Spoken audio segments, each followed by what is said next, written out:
What's going on, everyone? Jeremy here from The Quartering, and we have the Jato 4x4 VXL unboxing and first impressions for you here today. First and foremost, hate the name. This is a Bandit 4x4. Why on earth? Everybody who's been in the hobby for any amount of time knows that the Jato was the nitro version of the Bandit. For whatever reason, they liked the Jato name and they knew that they weren't going to sell any nitro 10 scale buggies. So they made it a 4x4 and made it a Jato for whatever reason. Again, whoever thought of this branding at Traxxas, suboptimal, and whoever approved it, also suboptimal. Now, if you follow the channel, you know that a few months ago, I got this Jato 4x4 and I bought it knowing that, of course, they were going to release the VXL version. But this, other than that, this is the Jato 4x4 brushless, but it is not the VXL version. Why on earth they released two versions of this dang car is beyond me. It's maximum greed by Traxxas. It's absurd, it's annoying. It's, here we have the BL2 3300 brushless motor on their crappy Jato. Don't buy this Jato. Don't buy this one. Absolutely do not. Unless you're entry level. If you're entry level into RC and you just kind of want to get a taste of it, fine. But I knew when they released this, I'm like, oh, of course they're going to release an actual one that goes 60 miles an hour instead of 40 miles an hour. Now, I don't remember exactly what the specs were on the original Jato, but basically understand that this is the real 4x4 Traxxas Bandit with the correct power system. I'm not going to call it the Jato because it's not a Jato. A Jato is nitro. So you have obviously steel gears, you have the adjustable battery hold down, you have clipless body, which is actually, honestly, been Traxxas's best innovation in the past 10 years. I mean, outside of the X-Max, the body design has gotten much, much better. You have an aluminum T-bar, chassis stiffener. You have full ball bearings on every aspect of it. You have precision hex hardware, fully adjustable oil-filled shocks, fully heavy duty toe and camber links, and you have aluminum XXL GTR shocks. You also have the low center of gravity chassis, and then you have your torque biasing center diff, the TQI, all the nonsense that essentially every Traxxas has nowadays. You have the extreme heavy duty outer driveline and suspension components. So you have it, built up proper how it should be. And with this one, I think I went with the pink. Yeah, I went with the pink because everything I have is orange for the most part. And this is a proper buggy. This is a proper 10 scale buggy. Don't buy that other one. If you want a Traxxas Bandit 4x4, I refuse to call it the Jato, then this is the one to get. The VXL, obviously the built-in telemetry for the people that don't know how to drive. It's embarrassing for you that you would need that.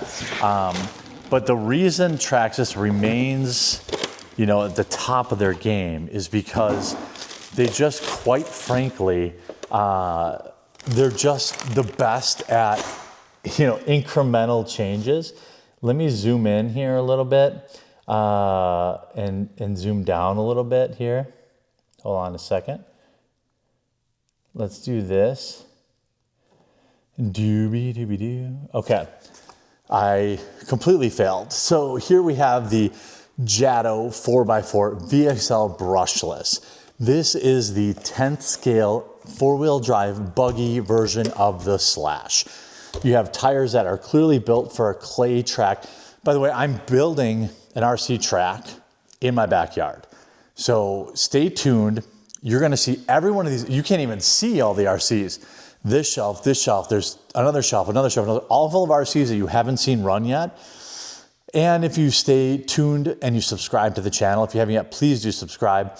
You're gonna see all of them run. So basically a free in-depth review from a normie, just like most people, into what's what. Now, I really think that the 8th scale Buggy was the best all-time format. And this we have closer to a 10 scale with the same underbody. And you have a different engine in here. So you have first of all, you have a different ESC than the other one. So you have the VXL 4S, so you can have 4S battery in here. And then you have the BL3 or something like they're brushless or large can brushless. This thing is gonna absolutely rip. There's no question about it. Now they have their anodized shocks, oil filled, that is gonna need some, I like this wing actually. This wing's pretty beefy. What do you say about a Traxxas in 2025? You know, this is a Buggy. It's a 4S Buggy, which to me is the absolute perfect vehicle to have if you have dirt. People often ask me, you know, what is the best RC car? Listen, it totally depends on what kind of terrain you actually have to run on. If you have a large, mostly smooth asphalt, rock, or dirt surface area, short course trucks and buggies are gonna be your best. If you have long grass and you need, you know, high clearance and you need to get a Stampede or a monster truck or something, or a buggy, a truggy, something with some actual, some actual clearance. What do you talk about? What the heck do people even talk about when they're unboxing a Traxxas vehicle in 2025? There's nothing new here. We have a different ESC with the VXL 4S. It's all waterproof, which is obviously great. You know, the aluminum shocks, sure, fine.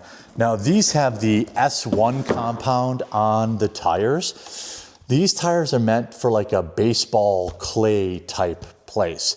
So I'm building my track right now and I'm using baseball mix, which is like 50% topsoil, 50% clay. And I feel like I know this RC is gonna rip on that. It was made for it, you know? And other than that, obviously you have their 540 XL brushless motor, all waterproof. But like, the thing that Traxxas has over everybody is always that it's waterproof, right? It's waterproof, it's waterproof. Everyone loves waterproof. Right, everyone does love waterproof.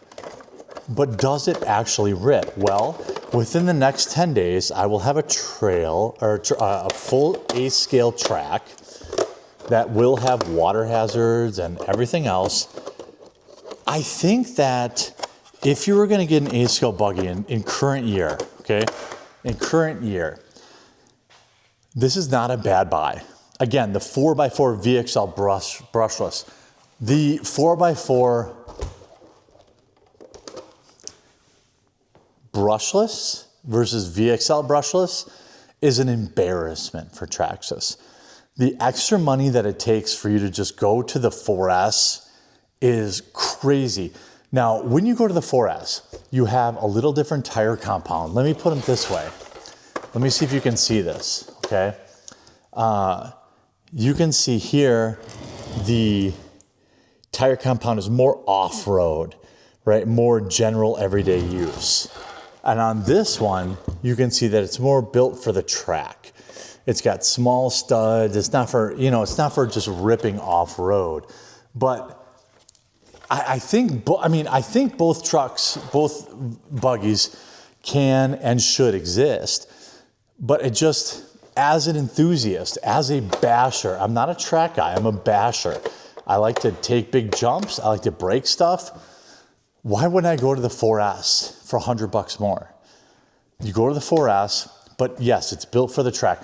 But back in my day, there used to be innumerable 8th scale Buggy options. Kyosho was a huge 8th scale Buggy.